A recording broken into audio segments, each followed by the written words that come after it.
FBI 自爆外星人有9個，得3尺高咋。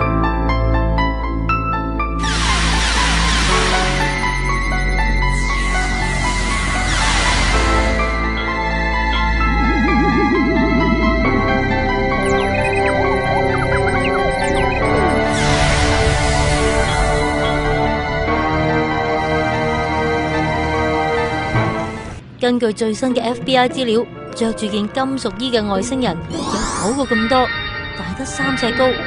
份資料係特工霍探員喺1950年傳俾 FBI 局長嘅備忘錄嚟嘅。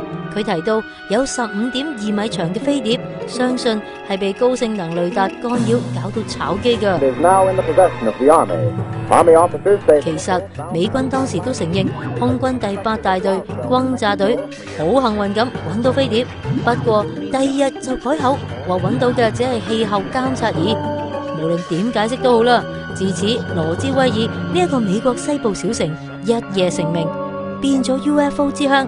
有英國商人喺95年仲整咗條解剖羅茲威爾外星人嘅片，賣遍全球啊！錯啦，係賣片啊！